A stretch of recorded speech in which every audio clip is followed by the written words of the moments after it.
Assalamualaikum warahmatullahi wabarakatuh. Halo semua, bertemu lagi bersama Teacher Ivo. Pada kesempatan kali ini kita akan melanjutkan pembahasan soal untuk persiapan ujian akhir semester mata pelajaran biologi kelas 10 SMA. Kita lanjut ke soal nomor 31. Berikut ini peranan detritivore dalam siklus karbon yang tepat adalah. Jadi detritivore ini merupakan bagian dari pengurai yang memperkecil ukuran dari makhluk hidup yang telah mati yang nanti akan dilanjutkan oleh dekomposer untuk mengubahnya dari zat organik menjadi zat anorganik. Nah, coba kita cek. Yang A, memakan kotoran makhluk hidup, itu tidak benar.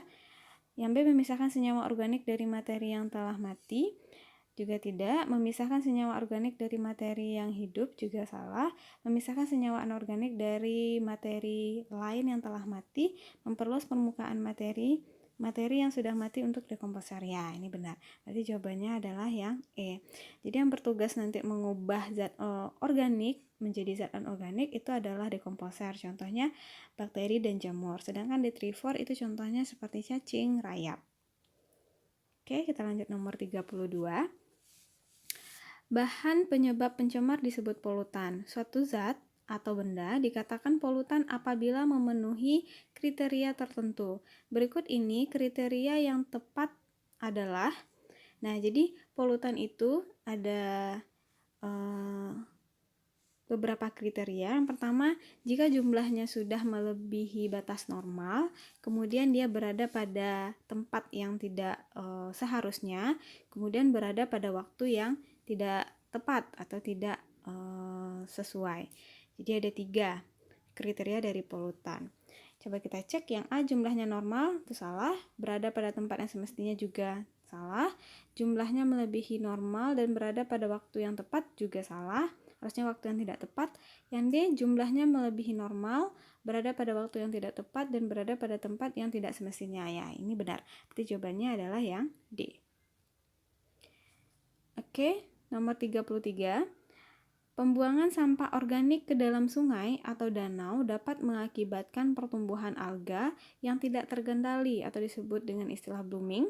Blooming alga ini disebabkan oleh penumpukan mineral yang disebut, ini yang disebut dengan eutrofikasi.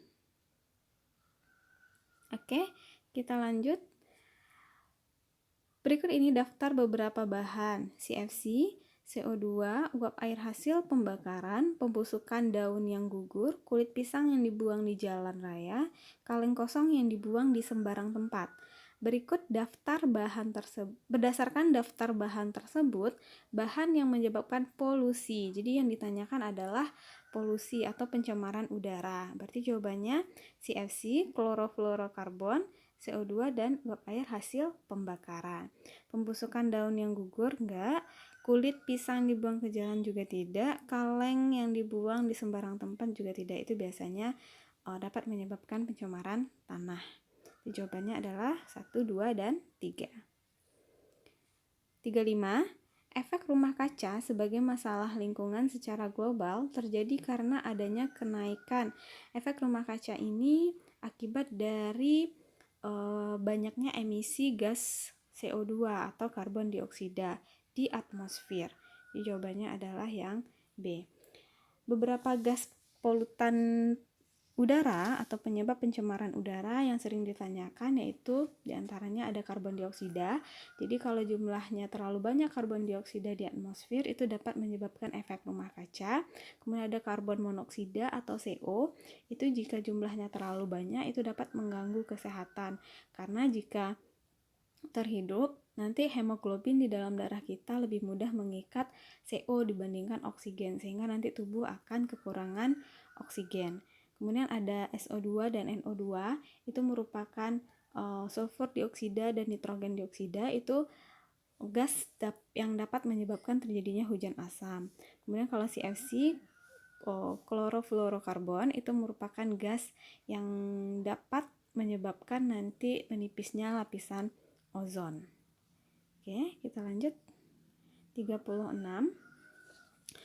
Pada sungai yang alirannya lambat akan menjadi subur sekali untuk pertumbuhan ganggang dan tumbuhan pengganggu. Keadaan ini disebut eutrofikasi. Adapun faktor penyebab terjadinya eutrofikasi yang tepat adalah, eutrofikasi ini biasanya disebabkan oleh nanti timbunan bahan anorganik hasil penguraian sampah organik dan polutan. Itu biasanya karena tingginya kadar fosfat di dalam misalnya pupuk yang terbawa oleh arus dan masuk ke sungai, sehingga terjadi eutrofikasi atau pertumbuhan ganggang. Ini D sama E sama ya. Kita pilih aja salah satu, D. Oke, kita lanjut. 37. Pasangan yang tepat antara metode pengolahan sampah dengan peranannya adalah yang A, reuse, mengganti sendok plastik dengan sendok logam. Kalau reuse itu menggunakan kembali. Contohnya nanti kalau reuse itu menggunakan ember bekas untuk menanam bunga. Nah, itu reuse. Memakai ulang atau menggunakan kembali. Kemudian ada reduce. Reduce itu mengurangi pemakaian. Kalau di sini contohnya menggunakan tas plastik untuk wadah belanja. Nah, salah ya. Contohnya harusnya menghemat penggunaan plastik. Jadi bisa membawa tas besar ketika belanja, jadi tidak perlu lagi memperbanyak plastik-plastik untuk wadah belanjaan. Kemudian yang C, replace. Replace itu mengganti. Contohnya nanti mengganti tisu dengan sapu tangan. Jadi kita mengganti barang yang sekali pakai dengan barang yang lebih bisa digunakan berulang kali. Jadi salah. Yang D, recycle. Recycle itu artinya mendaur ulang. Di sini contohnya melebur botol plastik bekas menjadi mainan anak-anak, ya, ini benar. Yang E, reuse.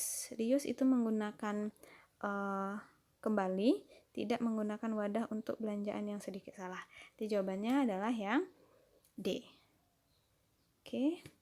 Nomor 38, upaya untuk memulihkan atau membersihkan tanah dari bahan pencemar dikenal dengan istilah remediasi. Adapun penggunaan tanaman untuk remediasi dikenal dengan istilah, kalau tanaman itu adalah fitoremediasi. Bioremediasi itu menggunakan mikroorganisme untuk memperbaiki atau membersihkan tanah-tanah yang tercemar. Jadi remediasi itu nanti juga ada dua. Remediasi in situ itu artinya pembersihan atau perbaikan tanah yang tercemar di lokasi. Sedangkan remediasi ex situ itu pembersihan atau perbaikan tanah yang tercemar dengan cara digali. Oke, nomor 39. Berikut ini adalah upaya menjaga kelestarian lingkungan. Upaya yang dapat dilakukan untuk menjaga kebersihan udara ditunjukkan oleh nomor. Nah, di sini kata kuncinya adalah kebersihan udara. Jadi kita fokus kepada zat-zat yang dapat menyebabkan pencemaran udara. Yang pertama, menghindari pemakaian produk yang menghasilkan CFC, ya, ini benar. Nomor 2, melakukan kegiatan reboisasi, juga benar. Yang ketiga, mengurangi pembuangan gas sisa pembakaran, ini juga benar. Yang keempat, membangun sumur resapan di sekitar rumah, ini salah. Mengolah limbah cair sebelum dibuang ke lingkungan, nah itu untuk pencemaran air. Berarti untuk menjaga kebersihan udara itu nomor 1, 2, dan 3. Oke, sekian pada pembahasan kali ini.